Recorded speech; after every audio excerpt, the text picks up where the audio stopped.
Hello everyone, welcome to this artist review of the 12.9-inch iPad Pro with Apple Pencil 2 and the 12.4-inch Samsung Galaxy Tab S7 Plus with the S Pen.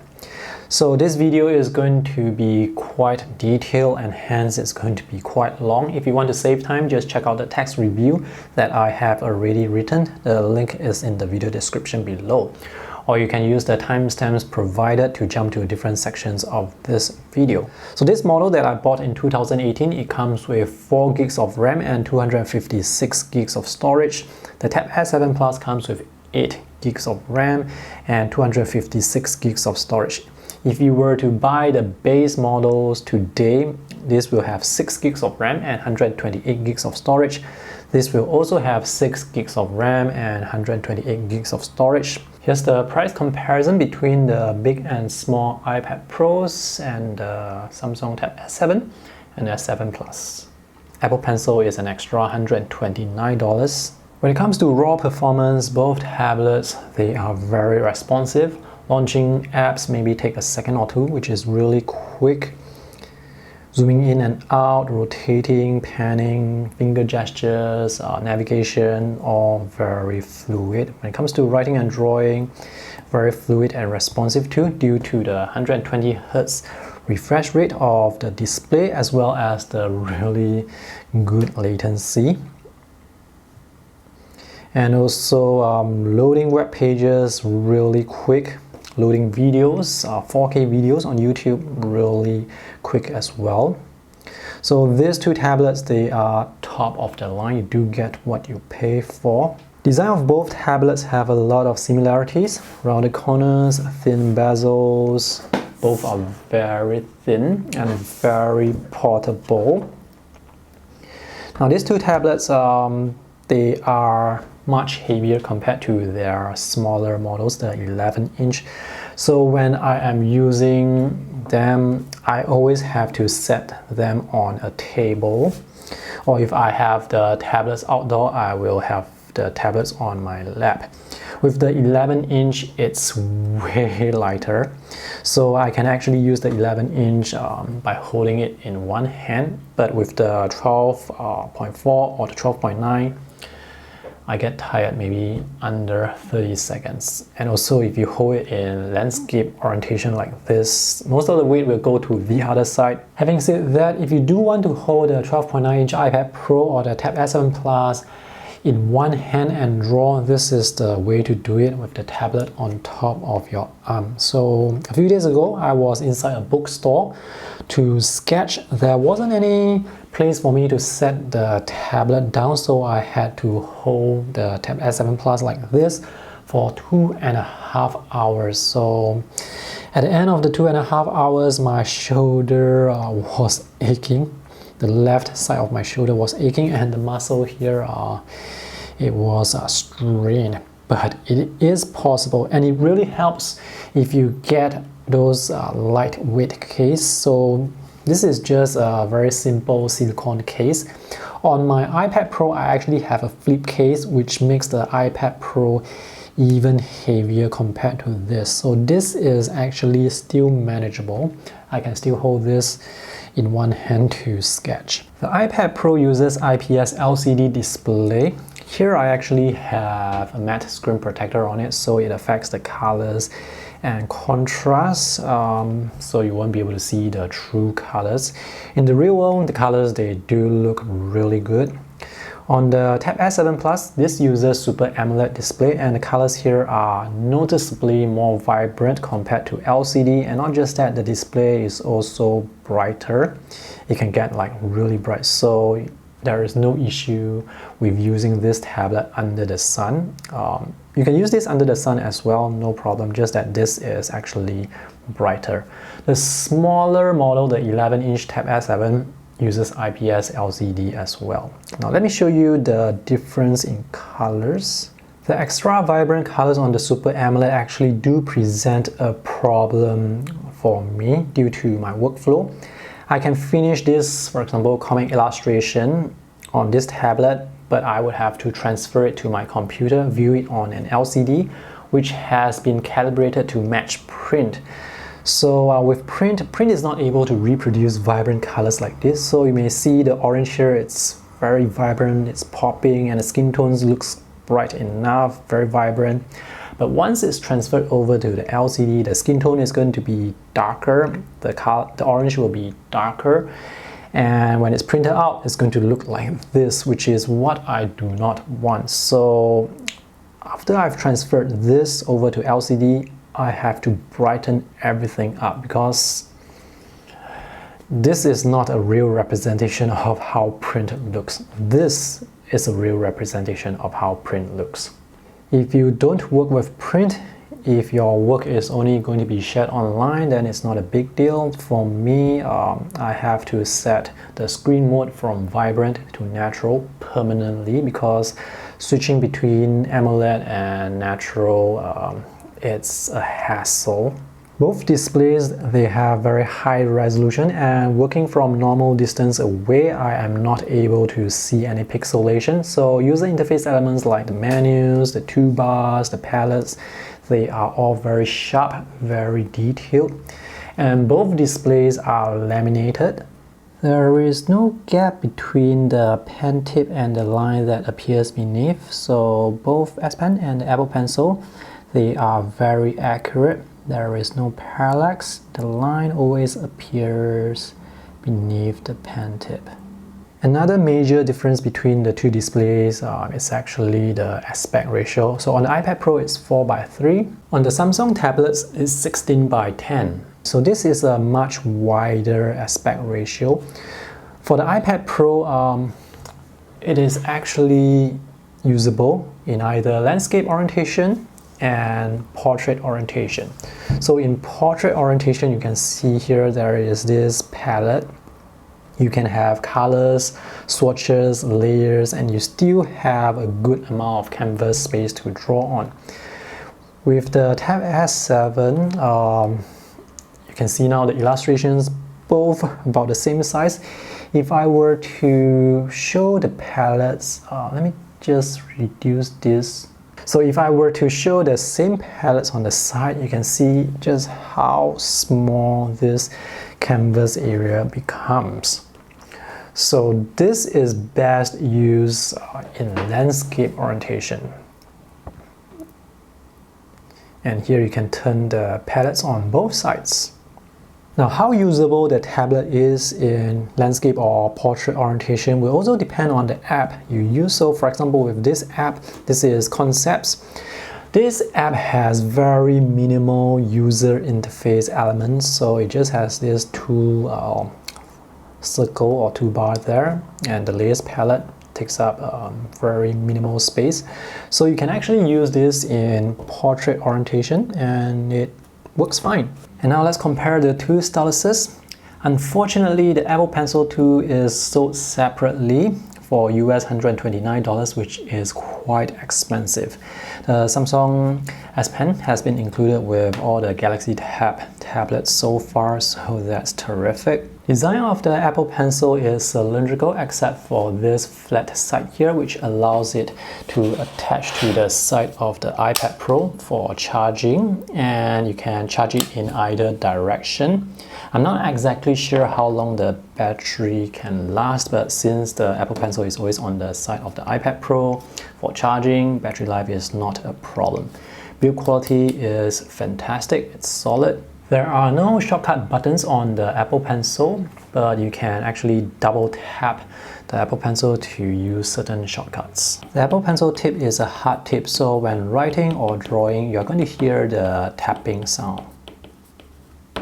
Apple Pencil has support for tilt and pressure sensitivity.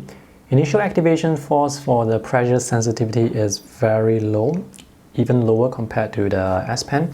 So you can actually hold the Apple Pencil like this and you apply no pressure at all. As long as the pen tip touches the surface, you can get a line. Pressure sensitivity works really well. Lines taper very nicely. The transition from thin to thick, it's very smooth. And if you want to draw with consistent pressure, you can do so very easily as well. So the lines, they will not have thin and thick weaves. I actually have a matte screen protector on my iPad Pro, which provides a bit more friction when it comes to drawing. The Apple Pencil tip is replaceable. If it gets worn down, you can buy replacements. They are priced at US $20 for 4 pieces. Design for the Samsung S Pen is also cylindrical with this flat side here that allows you to attach it to the side of the tablet. There are 2 ways to attach the pen. One is here on the back where the pen tip is pointing to the camera. This allows you to charge the internal battery of the pen. And the other way is to attach it to the side here. Here you won't be able to charge the S Pen. There is an internal battery inside used by Bluetooth for some wireless features, but you don't actually need to use the battery to write or draw.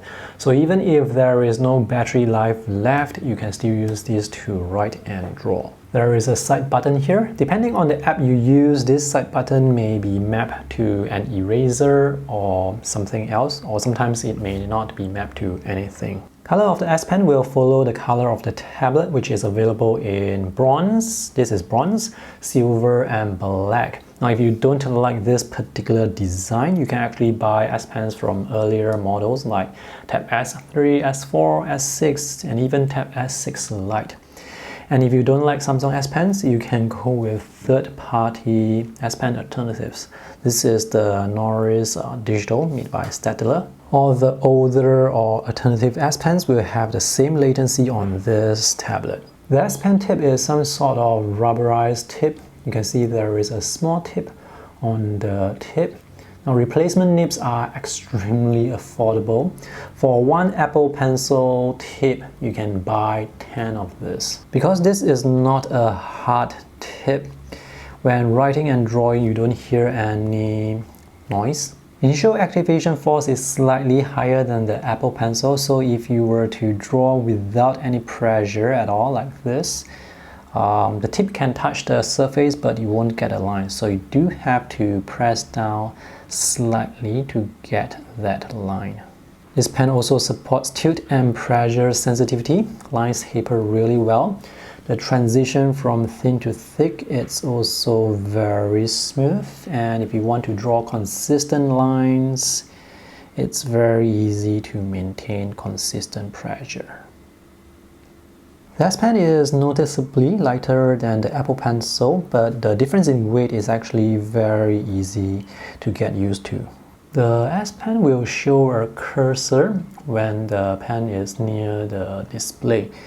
You can actually turn off the cursor with the system settings if you don't like it. Build quality of the S Pen is also quite good. Now, if you equate build quality to something being heavy, then the Apple Pencil may be considered to have better build quality, but I'm very satisfied with the build quality of the S Pen too. Both pens are very comfortable to hold. Now, even though the S Pen has a rubberized tip, I do feel like when drawing, the pen tip glides along more easily compared to the Apple Pencil. I mean, when drawing at home, I have this tablet on my table. It doesn't move, so drawing straight lines is very easy.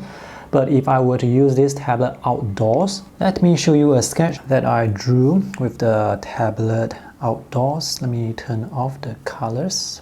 So here you can see the lines. It's also a bit wobbly because it's difficult for me to draw a smooth line.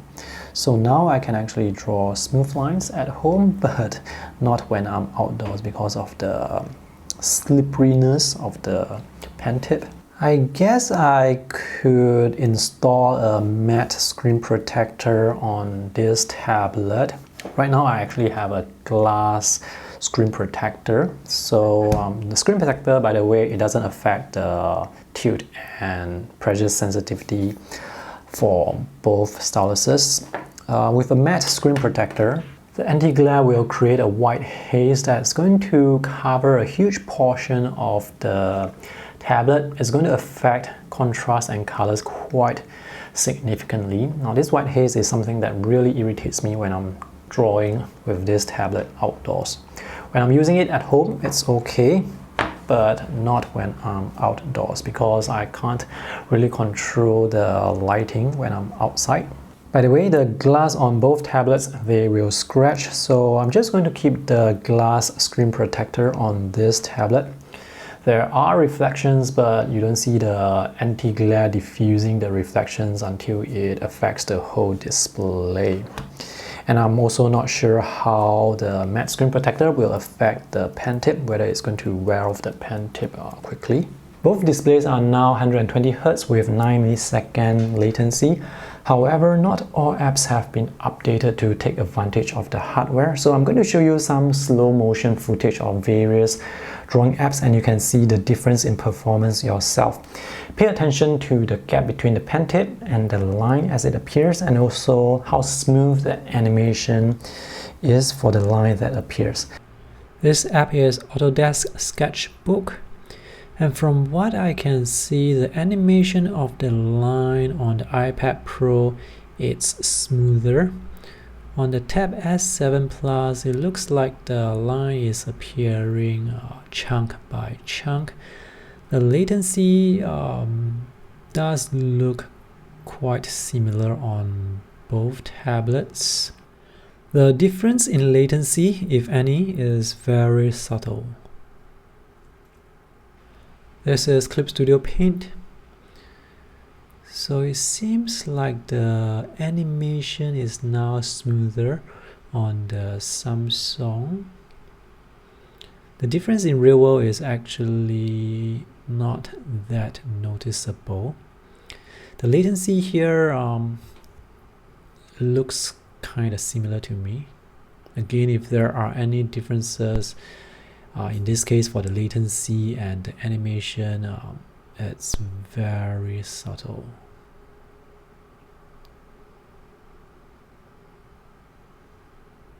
This is Concepts, a vector illustration app, and it looks like both tablets have the same animation and latency.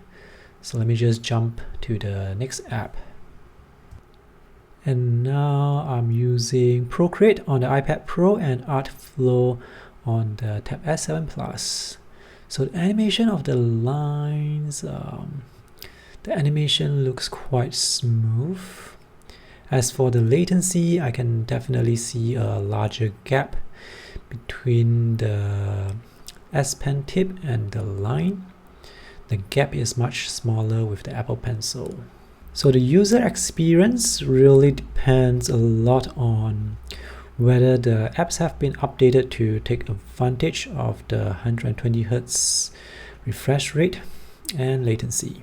Palm rejection is excellent on both tablets, and certain apps even give you the option of strict palm rejection, which means you won't be able to draw or write with your finger. The tablet will only take pen input, so in that case, palm rejection really is perfect. This app, by the way, it's Concepts and it has strict palm rejection. Clip Studio Paint also has strict palm rejection. This app here, this is Procreate. Now, Procreate doesn't have strict palm rejection, so you can draw with a finger or you can draw with the Apple Pencil. Now, when I'm drawing with Procreate, most of the time, like 99% of the time, I don't have any issues with palm rejection or stray strokes. So both tablets, they have really good palm rejection. And now let's talk about the variety and quality of creative apps on each platform.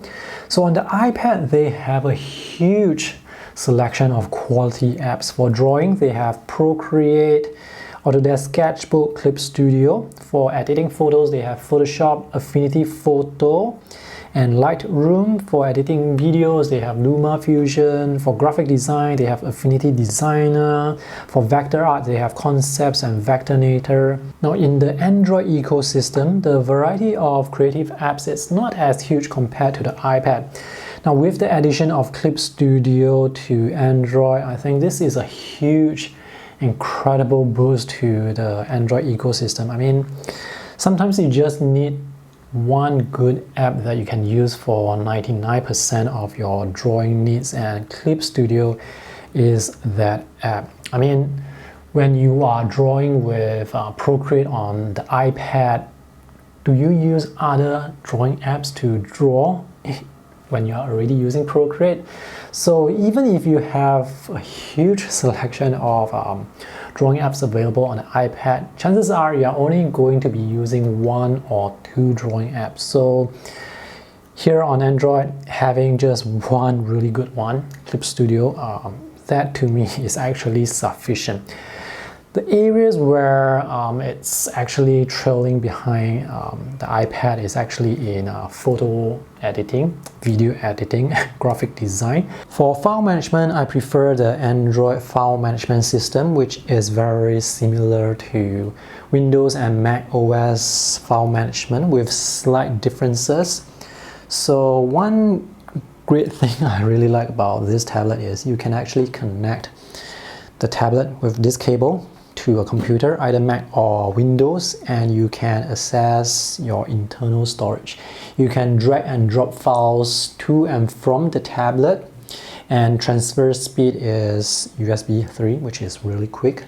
If you don't want to use a cable to transfer files, you can actually use some websites that allow you to use your Wi-Fi network to transfer files one-to-one.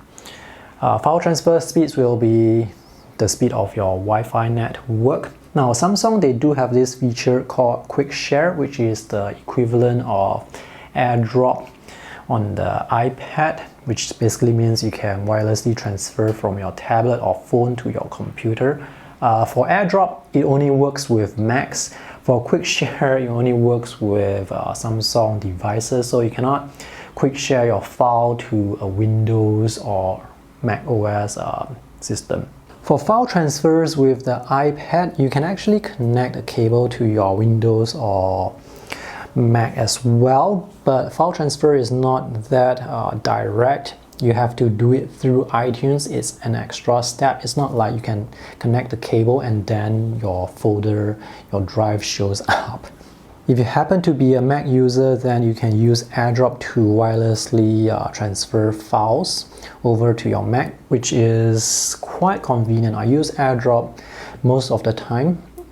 The downside to AirDrop is the same as the downside to transferring files over Wi-Fi network. The speed is not going to be as fast compared to cable connection. File management on the iPad is done through the Files app, and there are a lot of things I don't like about the Files app. Let me just show you a few examples. So let me try and connect this adapter to transfer some photos to the iPad. The SD card is here. Let's copy some photos over. Now, first thing I don't like is sometimes they don't show you the file extension. So for example, when I am taking RAW and JPEG photos, sometimes I may just want to copy RAW files over, but here I won't be able to see which are the RAW files, which are the JPEG files. These, by the way, are all JPEG files, so let's copy all of them over. I'm just going to copy to this downloads folder. File transfer speed, quite fast, USB 3 speeds. Now that I have my photos on my iPad, let me upload them onto Facebook to write about them. So let me click here.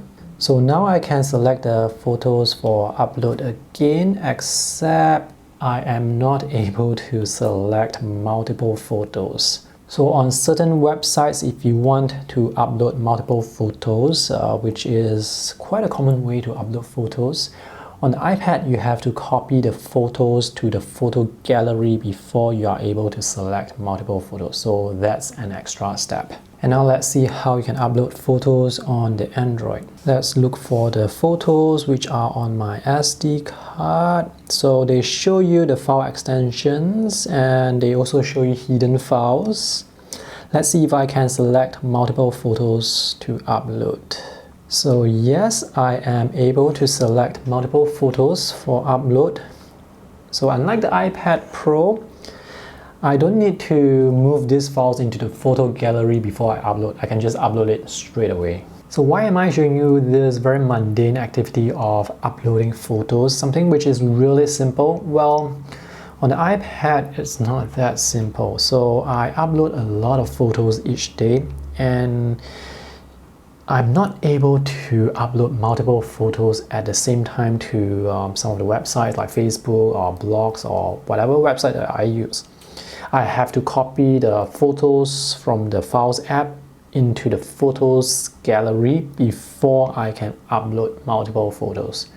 Whereas on the Android, I don't have to do all those extra steps. Just select the multiple photos and upload.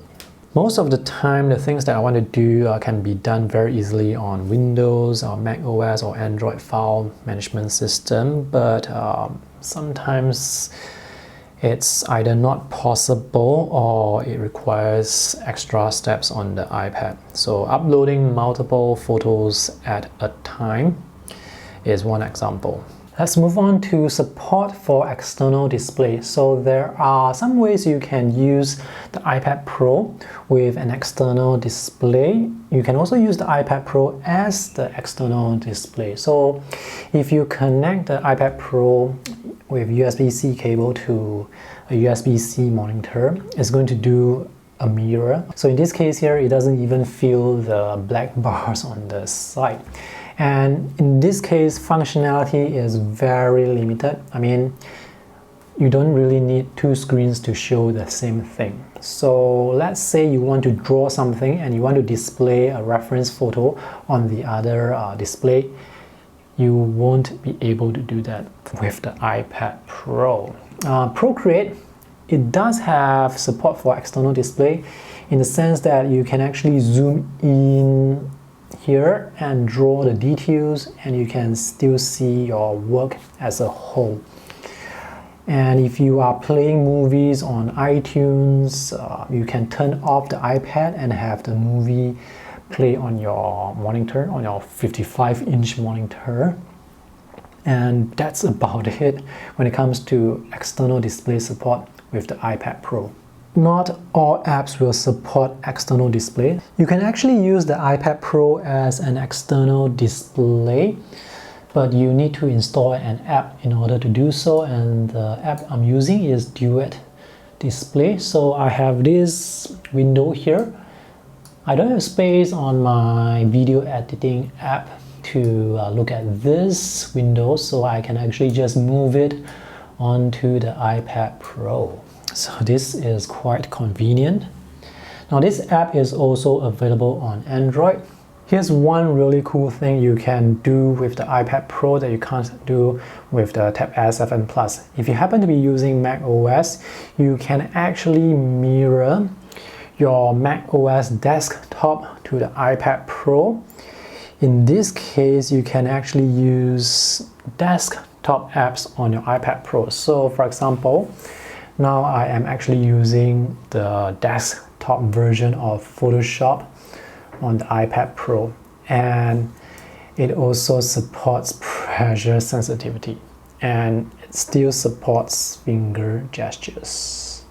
So this is pretty cool, but this is not native functionality. You have to install an app to do so, and that app is called AstroPad. Support for external display is much better with the Tab S7 and S7 Plus. So say for example, again, I want to draw with the help of a reference photo.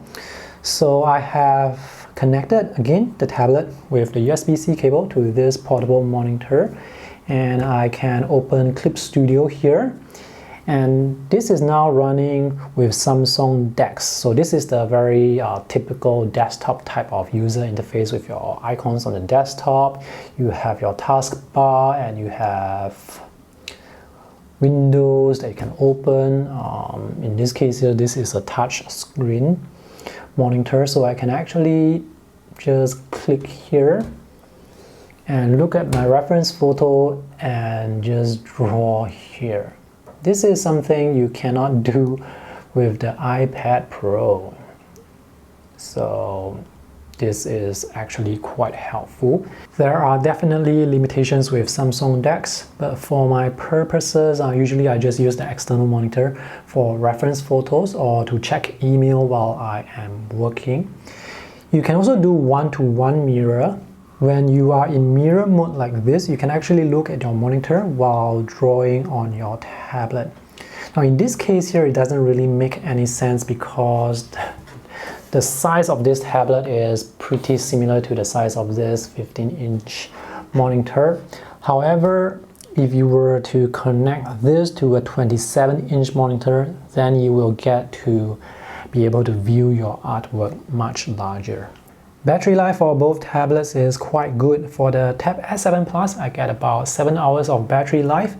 For the iPad Pro, it has better battery life compared to the Samsung tablet. It has about 8 hours of battery life. If you drop down the refresh rate from 120 Hz to 60 Hz, you can get even longer battery life.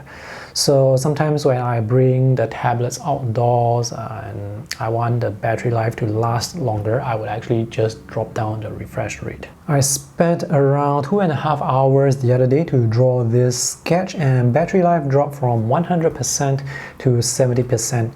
Chances are you're not going to be drawing or using your tablets non-stop, so if you use your tablets in the morning, it's very likely that the battery life can last to the night time. Alright, to conclude, both tablets are very capable. The main reason why you may want to go with the iPad Pro really comes down to the variety and quality of apps available on the Apple ecosystem. If you're just drawing Clip Studio on Tab S7 Plus, it's very capable. I would say it's evenly matched, even though there are a lot of wonderful drawing apps from the iPad Apple ecosystem. You don't need to use so many apps to draw. You just need one good app. And when it comes to drawing, I would say you can't go wrong with either tablets. But if you want to do a bit more, perhaps the iPad Pro may be a better choice, but I really dislike the file system. And also, the iPad Pro is much more expensive. So right now, the 2020 model, it's US $999. Now, the Tab S7 Plus is $849 with the pen included. The Apple Pencil 2, that's an extra $129. So you're looking at over $200 US saved if you go with the Tab S7 Plus. And the thing with Android tablets is they drop in value quite quickly compared to the iPad Pro. So you may be able to get an even better deal in the future. So if you can wait for a while, wait for the price to drop, this will be an even better deal. In terms of value for money, I would say the Samsung tablet does offer better value for money simply because it's cheaper. Oh, did I mention that there is also the micro SD card slot? Nowadays you can get 400 gigs of storage for just $60. Alright, thanks for watching this video. I hope it's helpful. See you guys in the next one. Bye!